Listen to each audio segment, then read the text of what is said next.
सपा अध्यक्ष अखिलेश यादव की प्रेस वार्ता। व्यापार सपा की बैठक आज हुई। प्रदीप जायसवाल और उनके संगठन के साथियों को बधाई। चुनाव के समय संगठन की बैठक हो रही है।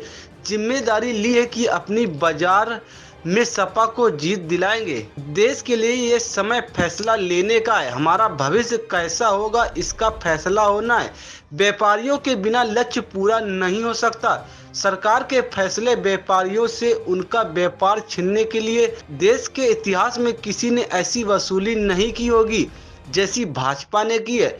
लोकसभा चुनाव में व्यापारी एक होकर भाजपा को हटाएगा। ऑनलाइन डिजिटल से कोई शिकायत नहीं है। छोटे कारोबारियों को खत्म नहीं करना चाहिए। एसबीआई वाले मामले को हम वसूली मानते हैं। ईडी सीबीआई से बड़ी हमारी जनता है। अब यही लोग बचाएंगे लोकतंत्र को। वोटर लिस्ट को लेकर कई शिकायतें हमने की।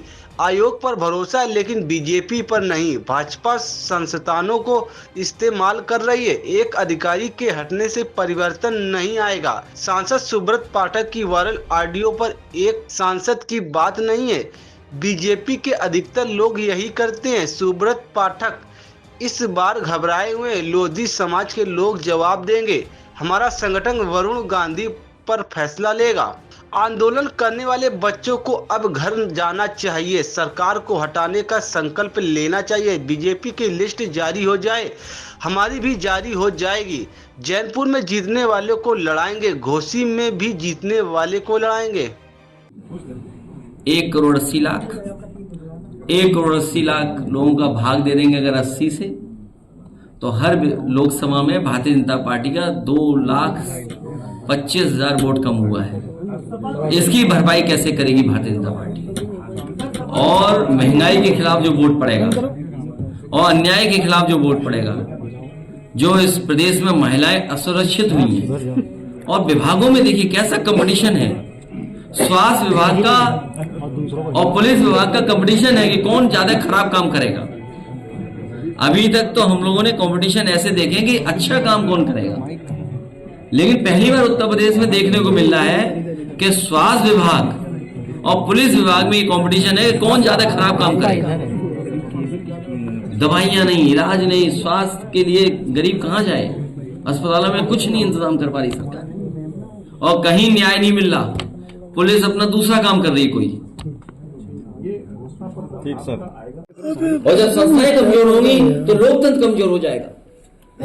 आप देखिए समाजवादी ने 18,000 ऐसे लोग जो डिलीट कर दिए गए थे, डिलीटेड सूची में डाल दिया था उनका वोट, एफिडेविट के साथ दिया कि हाँ वो जिंदा है, उन्होंने वोट डाला था। एक भी चुनाव में जो अधिकारी जिम्मेदार होते उन पर कार्रवाई नहीं की। और बहुत सारे ऐसे अधिकारी हैं जिनकी सूची पार्टी समय समय पे दे रही है। केवल एक अधिकारी के हटने से कोई परिवर्तन नहीं आएगा। उस अधिकारी ने या उस सरकार के माध्यम से जो अधिकारी वर्षों से बैठे हैं, जो चुनाव में धांधली करने के लिए बैठे हैं, जिन्होंने अभी अभी जो चुनाव हुआ था मेयर का, टाउन एरिया का, नगर निकाय के चुनाव में धांधली की थी, वो लोग अभी भी जमे हुए हैं कई जगह पर। उन्हें प्रैक्टिस हो गई है कि कैसे बेईमानी करनी है, उन्हें प्रैक्टिस है कैसे दबाव बनाना है। इसीलिए मैंने कहा कि संस्था कमजोर होगी तो लोकतंत्र कमजोर होगा। वो खुद आई हमारे पास और उन्होंने कहा कि उनकी मुख्यमंत्री जी से मुलाकात हुई है और उन्होंने भरोसा दिलाया कि उनके साथ अन्याय नहीं होगा। इसलिए हम आपके साथ वोट नहीं दे सकते, हमें माफ कर दीजिए।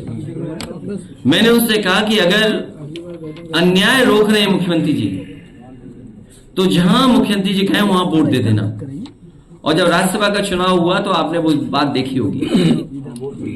अभी कुछ दिन पहले एक नेता हमारे पास आए, उन्होंने कहा कि दिल्ली के एक बहुत बड़े भारतीय जनता पार्टी के कैबिनेट स्तर के मंत्री, उनके पीए के माध्यम से मुझे फोन आ रहा है और 15 दिन से भारतीय जनता पार्टी के लोग मुझ पर दबाव बना रहे हैं। मैं सो नहीं पा रहा हूं, मुझे डराया जा रहा है इनकम टैक्स, ईडी और सीबीआई से।